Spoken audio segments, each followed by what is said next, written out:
All right, so move on to the final segment. This is somewhat a hot take, maybe, as of what I'm going to get into, but should the WWE reform the original bloodline? Should the WWE go back to their roots of a bloodline led by Roman Reigns and his cousins, Jimmy and Jay, the Usos? Now, I do believe it's a real possibility that the ending of WrestleMania 42, Night 2, that main event between Roman Reigns and CM Punk, we see Roman Reigns defeat CM Punk thanks to the help of his cousins Jimmy and Jay, the Usos, and the original bloodline is reformed, closing out WrestleMania 42, Night 2 in Vegas, with the Usos holding the World Tag Team titles and Roman Reigns holding the World Heavyweight Championship, reuniting the original bloodline that started all the way back in COVID. Now, with CM Punk with this huge promo between himself and Roman Reigns 2 weeks ago on Raw, where CM Punk said, "I will defeat you, Roman Reigns at WrestleMania, and I'll bury you next to your dead father, Sika." That honestly hit a trigger button for Roman Reigns on the road to WrestleMania. That bone-chilling promo, and we remember last week the promo between CM Punk and the Usos, where the Usos came out and wanted CM Punk to apologize for his comments of what CM Punk said about Roman Reigns' deceased father, Sika. So I'm looking at how the Usos came in fired up, whether they came out fired up or not due to the orders of Roman Reigns or not.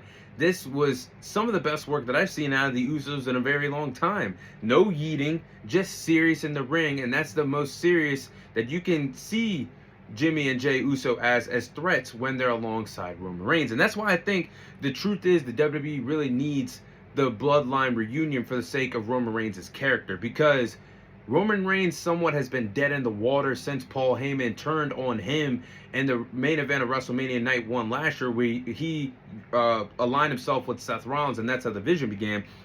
Because if Roman Reigns wins the World Heavyweight Championship clean against CM Punk, does anybody really want a part-timing World Heavyweight Champion, a babyface version of Roman Reigns? The answer would clearly be no. They need to go back to the OTC version for Roman Reigns, because he's great at being a manipulator at the top, only caring about being at the top and being world champion. That's how Roman Reigns works, and that's the best type of work that we've gotten out of Roman Reigns. Why do you think the WWE has that deal with Netflix? Why do you think the WWE has that partnership with ESPN? It's because of the work that the Bloodline did week in and week out when wrestling fans were complaining about the product, but it was always Roman Reigns and his family of the Bloodline that kept things fresh on the blueprint of SmackDown and ascended the WWE to the level that they're at right now. So I think they have to go back to this ingredient of the original bloodline, because it works, and fans have complained about Jey Uso yeeting left and right to becoming world champion, but nobody complained when Jey Uso was Roman Reigns' right hand man all those years ago on SmackDown when they were building him up to be a legitimate star. Remember, he was main event shows with Daniel Bryan, Kevin Owens, Edge. This is the most serious that I've seen Jey Uso in a very long time, and he thrived in that role, and he thrives in those roles. So that's why I'm thinking, when they are serious heels doing family work together, Roman, the Usos, they're at the top of their game. And long-term booking, this could possibly be setting up for Roman Reigns to hold the title for a year, all the way up until WrestleMania 43, facing his cousin The Rock in that dream match, because next year is the final chance. If that don't happen next year, you're never going to get it. So you possibly have babyface Rock coming back to take over the throne of Roman Reigns and end the bloodline for good. Now that's long-term booking, but long-term, if the WWE does go with this route, let's just say Roman Reigns does defeat CM Punk at WrestleMania, they align the original bloodline of Roman and the Usos together. Long-term, they really don't need Paul Heyman there this time around. Now, it only worked really well the first time because Roman was struggling as a babyface. He was struggling to find a true identity as a babyface and get over with the WWE Universe. And he wasn't the best on the mic. But now that Roman has learned the mic skills, now he's learned the business even more, he doesn't really need a advocate in Paul Heyman, or a wise man, I should say, in Paul Heyman. So long term, you don't need Paul Heyman around this time around.